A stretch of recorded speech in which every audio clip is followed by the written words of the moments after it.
Words at War.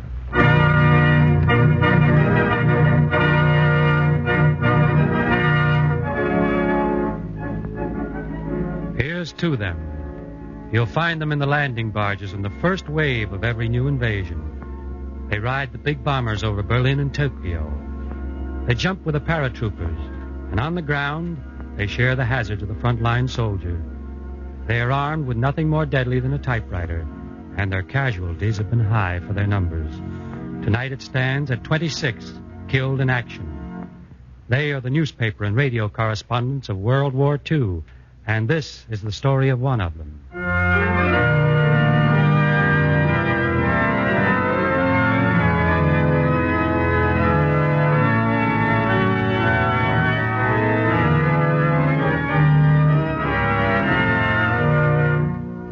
The National Broadcasting Company, in cooperation with the Council on Books in Wartime, presents another program in the widely discussed series Words at War, dramatizing the most representative books to come out of this great world conflict.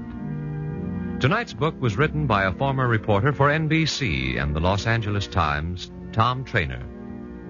It's a light-hearted account of his early adventures in covering the war, and Tom Trainer gave it a light-hearted title. He called it One Damn Thing After Another. And that's just what it was for tall, boyish-looking Tom Trainer when he first set out for the wars. I'm frightfully sorry, Trainer, old man, but it simply can't be done. But, Colonel, all I'm asking is this. Let me go on this bombing mission. I've talked to the crew, and they don't mind. Quite out of the question, Trainer. Sorry. Awfully sorry. Trainer, I thought I made it clear you were not to go on that bombing mission. But, Colonel, you didn't say positively. Trainer, I must ask you to leave this theater of operations. Oh, Colonel. I'll have to ask for your credentials, sir. Credentials? Oh, yeah, sure. Let me see now. Oh, yeah. Here's something. This here's a driver's license. That's right. It's in order, isn't it? Yes, but look here, sir. Now, take a look at this. Social Security. You don't understand, sir. I said... Of course, Sergeant, and here's something else. Police pass. City of Los Angeles. No, this ain't right. Plenty of credentials, eh, Sergeant? Well, thank you very much. Be seeing you around, Sergeant. Look here, sir. You can't do that. Say, Bill, what kind of priority did the Correspondence Committee give me? Let's see. I've got it right here. You have priority number 140. 140? Yep. How many correspondents are there in this area? 140. Well, what's the idea of putting me at the bottom of the list? Well, I'll tell you, Tom. You mail your stories in, don't you? What's that got to do with it? All the other boys cable their stuff. So you see... Oh, nuts. You can't do that, Trainer. You'll have to leave the front, sir. No, Trainer, and that's final. Trainer, get out of that plane!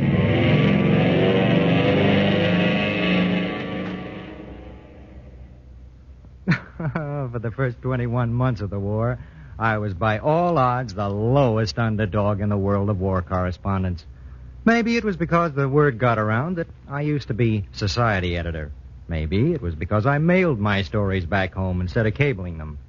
Maybe it was because my paper, the Los Angeles Times, doesn't seem to be well known outside its own region, despite the fact that it's unquestionably one of the half-dozen most important papers in America. In time, I got to be a genuine war correspondent. But it was most fun when I was just and innocent. Unaccredited most of the time, broke frequently, grounded for taking unauthorized airplane rides, and being constantly chased out of battle areas. I was an innocent man, trapped between public relations and the Axis. But it was anything but dull from the moment I took off in an army plane from Miami to Africa in June 1942. Like to come along?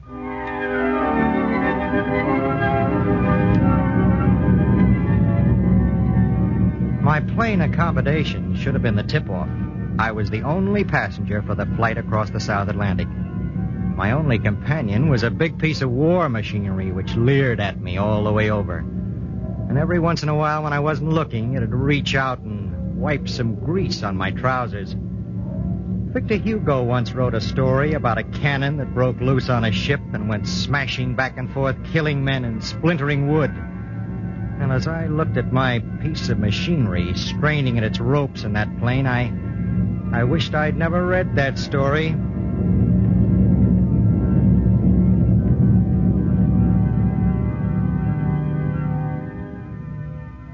Well, they finally got me to Cairo, and I presented myself to British Public Relations, all ready to spring into action. Yes? I do, Colonel.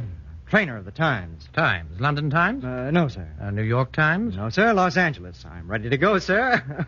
Go where? Why to the front, sir. The sooner the better. I'm afraid not. And it may interest you to know that I'm the only correspondent from west of the Mississippi ever to visit the Middle East.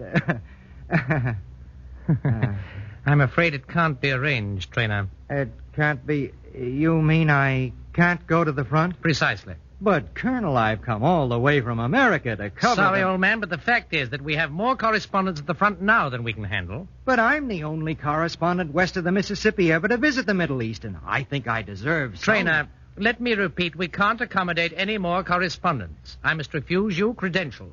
You can't report the fighting in this area. I'm afraid that's final, old man. Good day. But I'm the only correspondent west of the Mississippi ever to visit the Middle East. Trainer, you can't go to the front.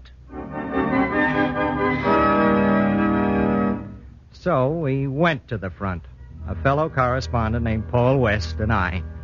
Paul wasn't accredited either, but he had something just as good as credentials. A nice, shiny, black civilian Chevrolet. We took the road out of Alexandria that led to Rommel, 60 miles away. Uh-oh, an MP. What do we do, Tom? Sit tight. He'll want credentials. I'll show him my War Department pass. That may do it. Hello there. Credentials, sir? Credentials? Yes, indeed. Right here.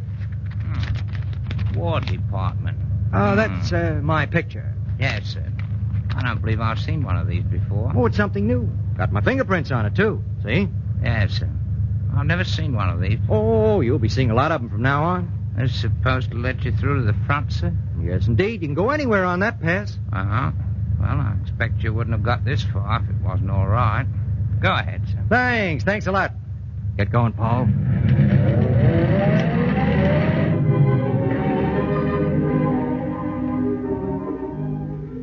Now, you just don't drive right up to the front in a shiny black Chevrolet with chromium trim. But we got a break about halfway up. We ran into a British captain we'd met in Alexandria. Hello, you chaps. Good to see you. How are you, Captain? Hello, Captain. So you got your credentials after all, eh, Trainer? Well, you know how those things usually work out. Yes, of course. I say, you can't go up to the front in that car. No. Oh, certainly not. I say, here's a notion. I'm in charge of the trucking unit here. How'd you like to have an army truck? Oh, we couldn't.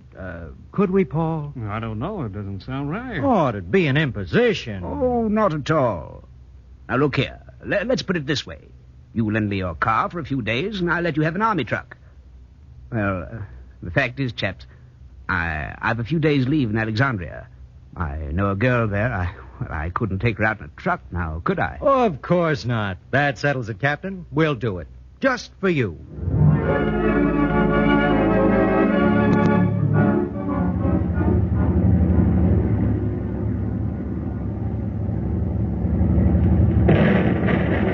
There's some strange power that watches over unaccredited war correspondents. The captain not only gave us a truck, but he supplied a driver. A combination driver and batman named Walters. Wonderful fellow, Walters. What was that, Walters? Artillery, sir. Oh, ours? No, sir. Theirs. Theirs? What are they shooting at, Walters? Us, sir. They're shooting at us. A little faster, Walters. It's most unusual, sir. They seldom waste ammunition on a single track. Oh, that's nice to know. A little faster, Walters. Yes, sir. This is really most unusual, sir.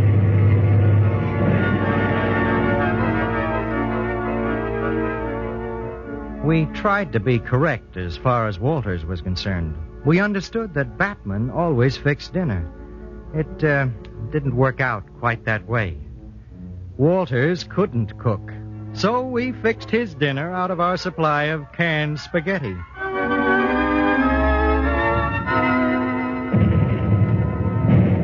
I suppose I should have known, but it came as rather a surprise to find when we reached the front that one was constantly being shot at. I'd been brought up in the school that believes it's dangerous if you're out hunting with a man who doesn't manipulate his gun correctly while creeping through a barbed wire fence, and now here I was being shot at with shells and being sniped at by inquisitive officers. Just a moment, please. Oh, here it comes again. Our luck can't hold out forever. Your American correspondent? Yes, Trainer's my name. This is Paul West. Where's your escorting officer? Escorting officer? Yes, you have one, don't you? Huh? Oh, sure we do. Don't we, Paul? Well, naturally, we wouldn't be at the front if we didn't have an escorting officer, would we? Where is he? Where is he? Why, he's off somewhere. Can't be with him every moment, you know. Of course not. He has to have some time to himself. May I ask, gentlemen, what unit you're attached to? What unit? Well, why, sure you can ask. Tell him, Paul. Unit? Well, naturally. Anton? Of course. You don't think we'd be up here if we weren't attached to a unit. May I have the name of the unit, please? Of course you can. Tell him, Paul. All right, it's that South African unit. Oh, you mean the 8th South African? Yeah, sure, that's the one. The 8th grade outfit, one of the best. Colonel Handley's command? That's the one. Now you've got it. You know Colonel Handley? Do we know Colonel Handley? Tell him, Paul. Colonel Handley. He had us to dinner in Alexandria a week or so ago. Is that so? Wonderful dinner. Oh, I tell you, the Colonel's the salt of the earth. Yes, sir, the salt of the earth. Gentlemen, since the Colonel is such a dear friend of yours, I'm sure you'll be distressed to know that the South African 8th and Colonel Handley were captured at Tobruk a month ago. They were. Oh, what a shame. What a pity. Let me see your credentials. Oh, yes. Give him the War Department pass. Oh, yeah. Here you are, sir. Credentials from the War Department in Washington. Photograph. Good likeness, eh? Fingerprints. Let me see it. There it is. Careful, sir. Don't smudge the prints. Great War Department, our department. Secretary Stimson, salt of the earth. Ever see the Pentagon building? Amazing. I've never seen one of these before. Yes, sir. Biggest building in the world. I'll take the pass, sir. Pentagon, you know. How many buses go into that building every day? Never believe it. How many buses, Paul? Well, must be thousands. Must be 10,000. Gentlemen. Yes, sir. I'm going to overlook this. But from now on, stay close to your escorting officer. You can't just barge around the front, you know. No, sir.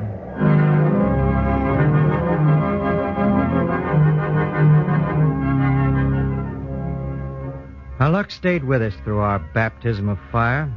Stayed with me even after I got to Alexandria and wrote my first stories. Well, I was a little worried, but didn't even occur to the censor that a correspondent would go to the front without credentials. I thought, who cared about their old credentials? Oh, boy, was I going to find out.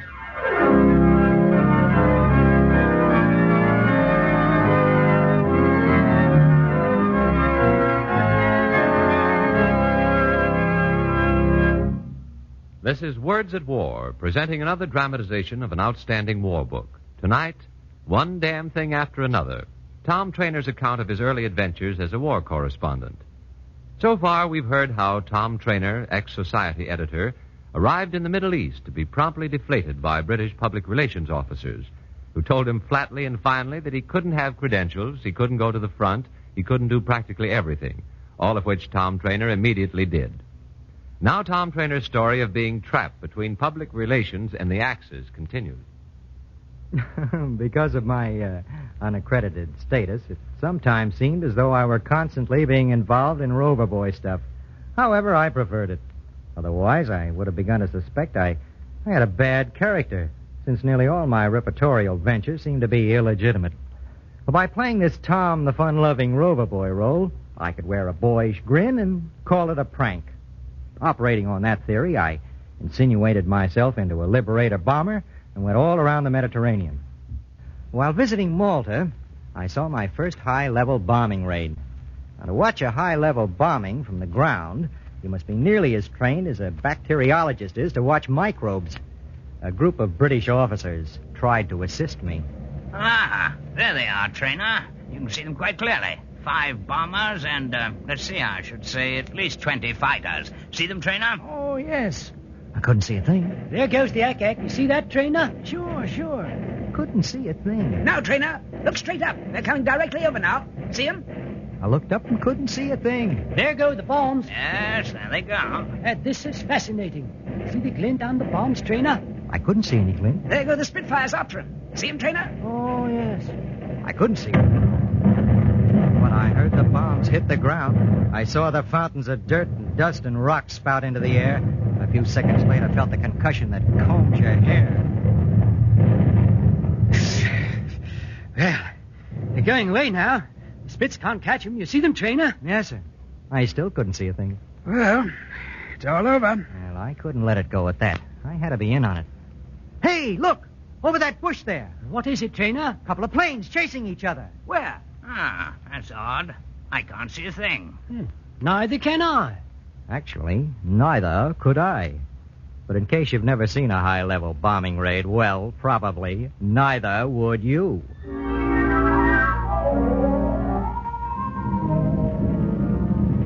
And then there was my first bombing raid. My Liberator got orders to bomb some Italian ships in Navarino Bay on the way to the Suez Canal. We took off at midnight. I sat in the waist of the ship, earphones clamped to my head, drinking in every word as if life depended on what was said. Okay, Harry. All set, Johnny. It all came about so suddenly that it took me some time to get frightened. As we approached the target, the ack-ack opened up in all directions. I didn't react immediately, but then as I peered out the window, a big searchlight suddenly shot straight into my face, and I jumped back as if I were a peeping Tom. Right now, Harry. The plane squealed sharply out of the searchlight, upsetting me and yanking my earphones out of the connection. Then we were beyond the target, and I let out a yell. I assumed that we'd dropped our bombs and that I'd come through my first raid in one piece. But then the plane seemed to be turning in the wrong direction. I plugged in my phones. What's the matter, fellas? We turning back? Couldn't find the target in that haze. We're going over again. Oh. You all right, Trainer? Oh, me? Sure. Sit tight, old man. I did nothing of the kind. I went around feeling the walls for my parachute. I hooked it on and went up to the machine gunner. Is it okay? What? My parachute. I guess so. I mean, have I got it on right? Well, you seem to... What's the matter, Trainer? You going someplace? I had plenty of time to get scared now. Scared? My hair was standing on end. We pointed back into the searchlights and the flak. What do you say, Harry? Haze is too thick. All right. We'll go over the target again and drop a flare. On the way back, we'll be able to see the ships. Roger. Oh, Lord, that meant 2 more runs over the target. 2 more trips through the flak and lights. My luck couldn't hold out that long. Bombi nose open. Right. Steady. All right, Harry, what is it? They've slipped. They're gone. They slipped. What slipped? The bombs. What, you fool, what happened to you? They slipped. Come on, help it if they slipped. Let's get out of here. Oh, it was tough that Harry let the bombs go a bit early and missed the target. But it was okay with me. I was so relieved that I sank down on the corrugated floor and slept like a baby. Well, the next thing I knew, we'd landed, and somebody was shaking me and shouting in my ear. Trainer! Trainer, wake up! Huh? What? What's the matter? What's the matter, huh? Plenty. More than enough, in fact. Trainer, I have orders to expel you from this area. Expel me? What for? What did I do now? This flight was entirely unauthorized. You're not accredited, Trainer. I'm afraid this is the end. Why, I didn't know it was against the rules. Oh, come now, Trainer. We won't have any more of that. You can't play fast and loose with the RAF, you know. Look here, sir. Do you know that I'm the only correspondent west of the Mississippi ever to I visit don't the... care if you're the only correspondent, period. Get out of that plane, Trainer, and come up to my office. Oh, very well, if you want to be small about it.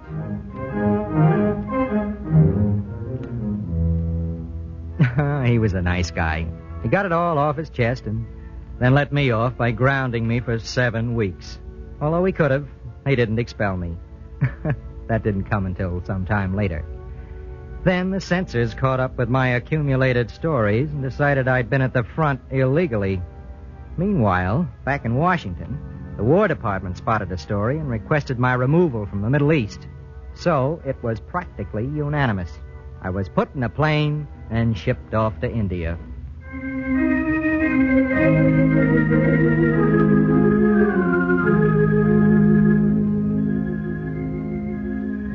I arrived in New Delhi and presented myself to public relations. I glanced at my shoulder to see if my chip was on straight, jutted out my chin, and waited for the PRO. How do you do, sir? My name is Trainer of the Times, Los Angeles Times. I'd like to get a few things straight. So happens that I'm the only correspondent west of the Mississippi ever to visit India, and as such, I think it only right. Hello, Tom. Huh? What, Fred Eldridge. The very same. But look, you're police reporter for the Times back home. Not anymore, Tom. It's Major Eldridge, public relations. Well, you're the PRO. Oh, say, this is something. There won't be any trouble about credentials, will there? Trouble? You don't think I'd let a Times man down, do you? Oh, swell. What do you want to do, Tom? Oh, everything. Get around, see people, do India. Okay by me, Tom. As far as I'm concerned, you can have India.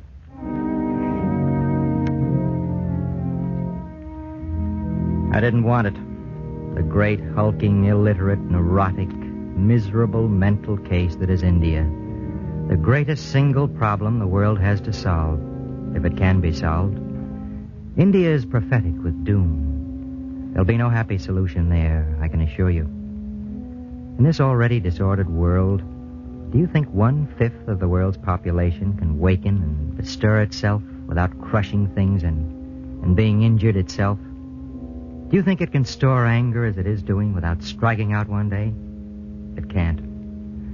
With such a twisted, unbalanced background, do you think it can come of age reasonably and peaceably, according to the schedule of somebody's highly advertised solution? Don't be silly. I can't convince myself that 1/5 of the world's population will start throwing its weight around in these chaotic times without dislocating the world.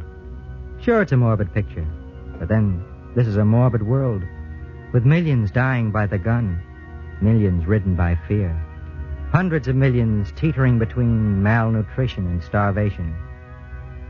I saw nothing more depressing anywhere than the misery I saw in India.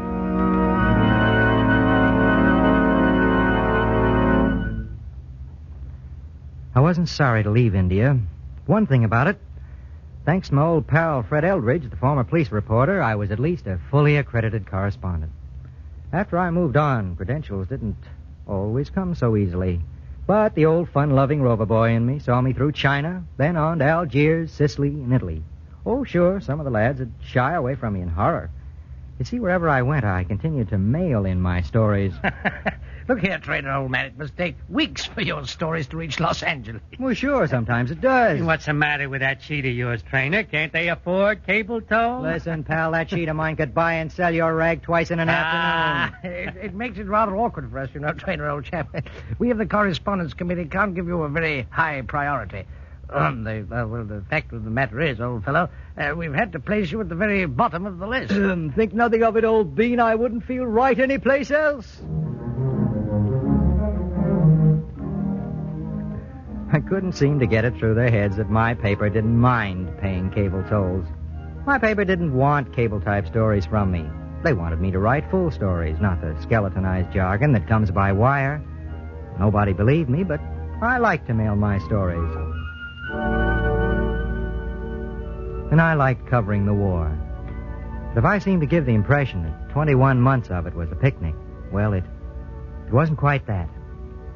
There were many times when I would have traded you all of North Africa for an hour at home with my family.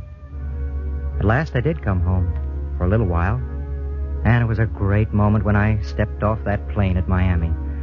Our party decided that in the interests of morale, we'd better repair at once to a place of refreshment.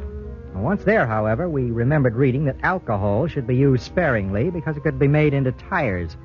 So we ordered soft drinks until we noticed that everyone else, say with a racetrack set, was consuming tires at an alarming rate. Well, this shocked us so much that we had to do something for our morale at once. We all had a little, say, just about the equivalent of a bicycle tire each.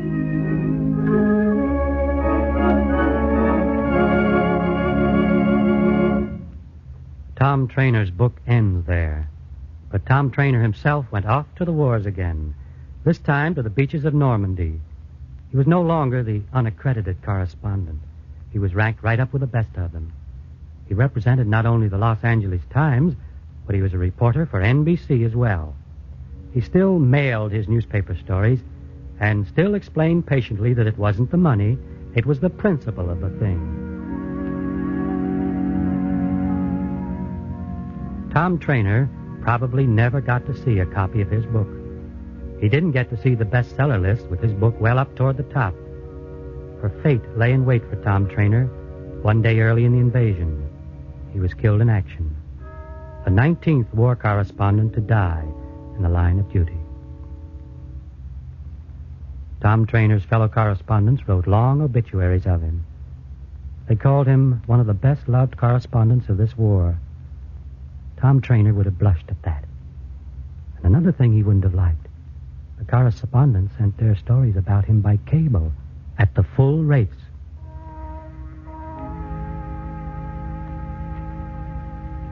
Webb Miller, United Press. Ralph Barnes, New York Herald Tribune. Harry Leslie Percy, United Press.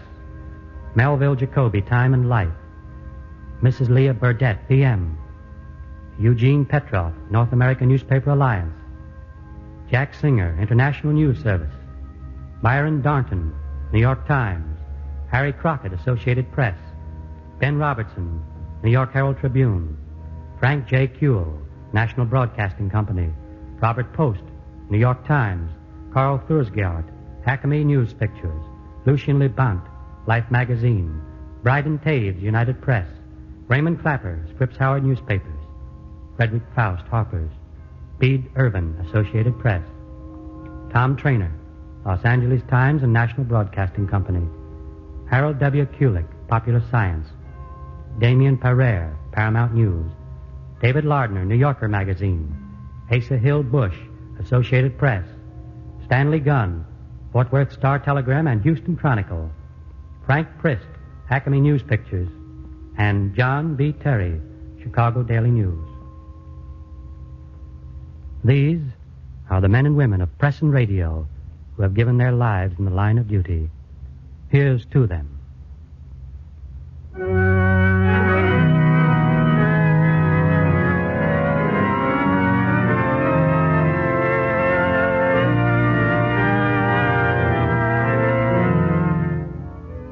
Tonight on Words at War, the National Broadcasting Company, in cooperation with the Council on Books in Wartime, has presented a dramatization based on Tom Trainer's book, One Damn Thing After Another.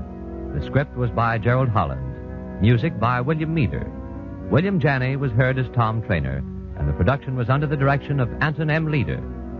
Next week, tune in for Camp Follower by Barbara Claw on Words at War.